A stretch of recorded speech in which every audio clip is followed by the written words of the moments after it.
Assalamualaikum warahmatullahi wabarakatuh. Puji syukur kehadirat Allah Subhanahu wa Ta'ala yang telah memberikan rahmat serta hidayahnya sehingga kita bisa mendengarkan sedikit ceramah ini. Sholawat serta salam mari kita curahkan kepada junjungan kita Nabi Muhammad Rasulullah Shallallahu Alaihi Wasallam beserta keluarga dan sahabat-sahabatnya yang kita nantikan syafaat beliau di yaumul qiyamah. Hari ini kita akan membahas tentang pentingnya amar ma'ruf nahi mungkar. Amar ma'ruf nahi mungkar adalah salah satu kewajiban yang sangat penting di dalam Islam, yaitu mengajak orang lain untuk melakukan kebaikan dan mencegah mereka dari melakukan yang namanya kejahatan. Allah Subhanahu wa Ta'ala berfirman dalam Quran surat Ali Imran ayat ke-104 yang berbunyi, A'udzubillahi minasyaitonirrajim, wal takun minkum ummatun yad'una ilal khairi wa ya'muruna bil ma'rufi wa yanhauna 'anil munkari wa ulaika humul muflihun. Dan hendaklah ada di antara kamu segolongan umat yang menyeru kepada kebajikan, menyuruh kepada yang ma'ruf dan mencegah dari yang mungkar. Mereka adalah orang-orang yang beruntung. Di dalam ayat ini juga dijelaskan peran manusia untuk mencegah orang lain berbuat kejahatan. Malah justru sebaliknya, kita sebagai umat muslim harus menjaga masyarakat atau mungkin mengajak orang lain berbuat kebajikan dan menyuruh kepada yang ma'ruf serta mencegah dari perbuatan mungkar. Sungguh mereka adalah orang-orang yang beruntung. Di samping itu, Rasulullah juga pernah bersabda yang diriwayatkan dari hadis riwayat Muslim yang berbunyi, barang siapa di antara kamu melihat kemungkaran, maka hendaklah ia mengubahnya dengan tangannya. Jika tidak mampu, maka dengan lisannya. Jika tidak mampu, maka dengan hatinya. Dan itulah selemah-lemahnya iman.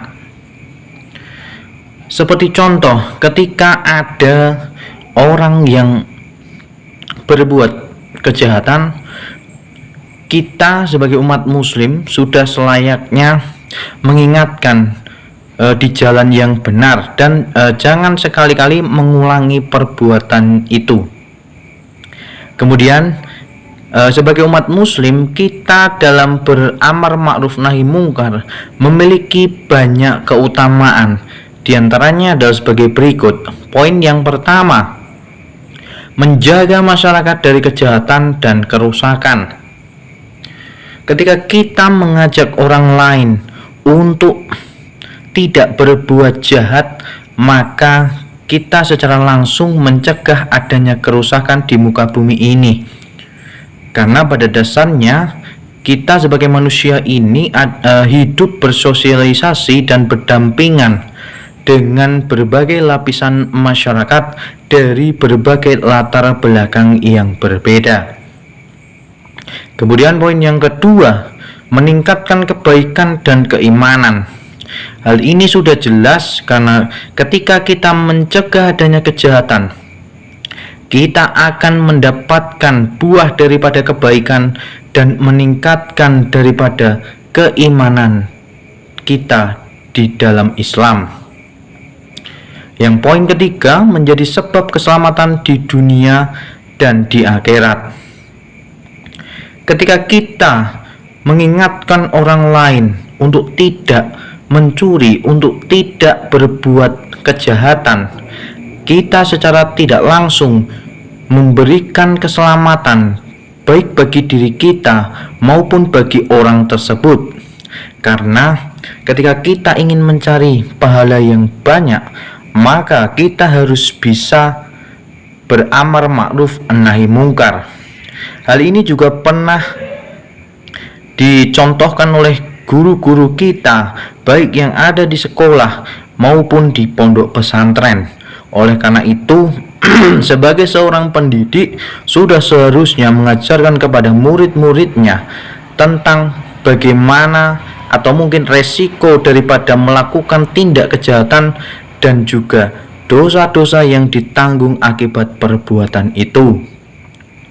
Kemudian poin yang keempat, mendapatkan pahala yang besar dari Allah Subhanahu wa Ta'ala. Ketika umat muslim melakukan amar ma'ruf nahi mungkar, di poin yang keempat ini akan mendapatkan pahala yang besar dari Allah Subhanahu wa Ta'ala. Dan ini sudah dijanjikan oleh Allah di Quran surat Ali Imran ayat ke-104 tadi. Karena ketika kita menyeru kepada kebajikan, menyuruh kepada yang ma'ruf dan mencegah daripada yang mungkar, mereka adalah orang-orang yang beruntung. Ketika kita mengingatkan kepada orang lain untuk berbuat kebaikan, kita juga akan mendapatkan pahalanya. Karena pada dasarnya manusia ini mempunyai hati, dan hati dari manusia tersebut harus digunakan di jalan Allah serta mendapatkan keberkahan dari apa yang telah dilakukan. Akan tetapi, yang menjadi catatan di sini adalah perbuatan amar ma'ruf nahi mungkar juga harus dilakukan dengan cara yang bijak dan santun, tidak dengan cara yang kasar atau memaksa orang lain untuk mematuhi perkataannya. Jadi kembali lagi, ketika kita sudah mengingatkan tentang perbuatan yang baik kepada orang lain, keputusan ada di tangan orang tersebut. Kita juga harus bisa memperhatikan niat dan tujuan kita, serta memilih waktu dan cara yang tepat. Karena pada hakikatnya umat muslim ini ketika memberikan nasihat kepada orang lain tidak boleh dengan cara kekerasan maupun dengan cara-cara yang ekstrim. Jadi demikian yang bisa saya sampaikan tentang amar ma'ruf nahi mungkar yang menjadi bagian dari kehidupan kita sehari-hari. Oleh karena itu, marilah kita mengajak orang lain untuk melakukan kebaikan dan mencegah mereka dari melakukan kejahatan. Kurang lebihnya mohon maaf. Barakallahu fikum dan semoga bermanfaat. Wassalamualaikum warahmatullahi wabarakatuh.